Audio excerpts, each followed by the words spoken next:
ដំណឹងជ្រើសរើសកម្មករកម្មការិនីពីតំបន់សេដ្ឋកិច្ចពិសេសតៃសេង2ក្រុងបាវត្តខេត្តស្វាយរៀងក្រុមហ៊ុន RKT Cambodia Co Ltd គឺជាក្រុមហ៊ុនកាត់ដេរសម្លៀកបំពាក់របស់ប្រទេសជប៉ុនហើយពេលនេះត្រូវការជ្រើសរើសកម្មករកម្មការិនីទាំងពីរភេទជាច្រើនអ្នកបន្ទាន់លក្ខខណ្ឌក្នុងការជ្រើសរើសត្រូវមានអាយុចាប់ពី18ឆ្នាំឡើងទៅមានសុខភាពល្អមានចរិតស្លូតបូតនិងមានភាពស្មោះត្រង់ស្រឡាញ់ការងារនិងឧស្សាហ៍ព្យាយាមអាចធ្វើការជាក្រុមបានអត្ថប្រយោជន៍ដែលទទួលបានរួមមានប្រាក់ខែគោលពេញសិទ្ធ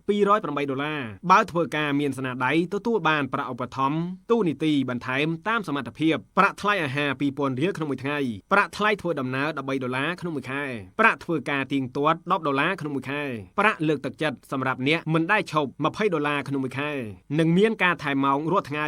អ្នកដែលចេះដេរចាប់ពីម៉ាស៊ីនពីឡើងនិងមានលុយបន្ថែមតាមសមត្ថភាពជាក់ស្ដែងនិងទទួលបានប្រាក់រង្វាន់រៀងរាល់ខែចាប់ពី$5ឡើងទៅសម្រាប់អ្នកធ្វើការកាន់តែយូរនិងទទួលបានអត្ថប្រយោជន៍កាន់តែច្រើនប្រសិនបើបងប្អូនចាប់អារម្មណ៍អាចទំនាក់ទំនងសាកសួរព័ត៌មានបន្ថែមតាមរយៈលេខទូរស័ព្ទ044 946 199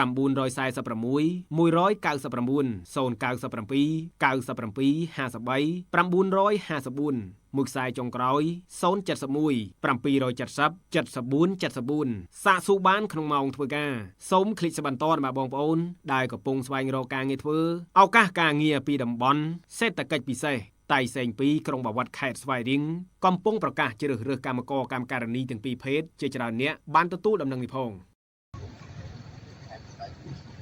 សប៊ូអាចដុសខ្លួនឡៃឡុងទាំងអស់